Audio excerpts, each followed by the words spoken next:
A tunnel to remoteness. Inside the cabin, a man sits near the fireplace. A single lamp illuminates just a corner of the floor in the cabin. On a hewn log framed bed with bolsters and pillows, he sits propped up reading with his back to the light and fire. Dressed in a worn plaid wool shirt, the sleeves rolled to the elbows, he appears comfortable. The weathered wrinkles and lines in his aged face begin to tell the story of his existence. His hair, long and unkempt, is gathered in a ponytail which runs down his back. He stops reading and sets the book face down on his lap. He closes his eyes in deep thought. His mind connects his experiences with that of a character in the book. He painfully recalls 30+ years ago he and Sally had only been married 2 years. They were still honeymooning. Living in an apartment, they both worked and were starting to get ahead. It was a Tuesday evening and he'd just arrived home from work. There was a knock at the door. He wondered if Sally was just playing games. He opened the door expecting to see her.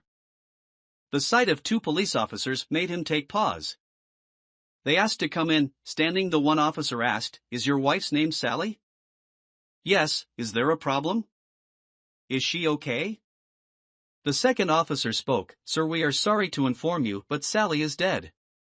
She was assaulted as she closed up the office." "No!" He screamed over and over in hysterics, covering his face with his hands. He knelt on the floor, rocking back and forth. Every emotion, every memory, and every dream were shredded. His identity, a broken mirror, splintered into jagged pieces. The officers tried to comfort him, though they knew from experience it rarely helped in this circumstance. After some time and stuffing his emotions long, he was able to dismiss the officers. In the days and weeks that followed, he spent night and day speaking to the police and following up with the investigation into Sally's killing. He robotically planned and executed the funeral and wake. Took care of her estate with the help of his in-laws. His mind frozen like smooth pond ice, sheltering what lies beneath. With every entry into their apartment, he's overcome with a kaleidoscope of emotions, with all the reminders of Sally. The life he used to know now separated by fathoms of grief. The silence of loneliness, a song which plays on repeat. In the few years that followed, Sally's murder was never solved. Her case had gone cold and police were focused on other cases. In his mind, his love came to a needless end. He tried to keep on with the life he knew, though increasingly dissatisfied. He did not associate outside of work and lived reclusive in their apartment. His depression and grief blanketed his life with delusion, seemingly stuck in a time capsule of her death. Seeking a change and using the life insurance, he bought a cabin. He sold or donated everything except for clothing and some personal items. Over the first year, he modestly furnished the cabin and equipped himself for this remote life. The cabin is 10 or more miles from the nearest improved roadway. The driveway into the cabin is a mile long, winding through towering white pines as if a tunnel to remoteness. At the crest of the final hill is a panorama of trees, water, and a small log cabin, its stone chimney belching smoke. The drive ending abruptly almost at the door to the cabin. The small yard and garden plot to one side are well kept.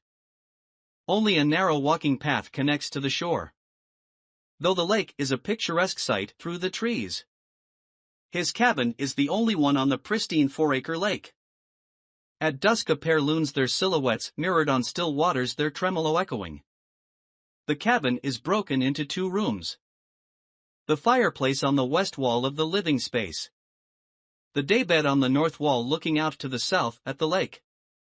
A large worn area rug warms the feet, lending some color to the starkness. The kitchen, dining table, and small bathroom consume the rest of the cabin. Over years he's lived here, he cannot shut off his pain at losing Sally so early. Being alone still seems the best way to manage his feelings. The questions and unspoken sympathies meant nothing and only exacerbated his grief. Eliminating those triggers meant some sense of peace. It is nature's equilibrium and harmony which assist in calming his mind and feelings. His way of living, some might say, is an escape. He gets up to stoke the fire, adding a log. Standing, his 6-foot frame is lean like a distance runner. He makes some tea and returns to read the book some more. A routine he repeats daily. The number of books consumed in a year is voluminous, a measure of his loneliness in the absence of Sally. In the shadows across the room are stacks of books randomly shoved into some shelves and piled on the floor. He rarely leaves his property and the lake. He has the things he needs delivered and pays dearly for the service. But it allows him limited contact with the outside world and the questions that are sure to be asked. He keeps telling himself he owes no one anything, and least of all the untruthful display of wholeness. Over the years he has never put the shards of his life back together again. It is only when a book jerks him back into his pain that he examines that one shard. Sitting on the kitchen counter in a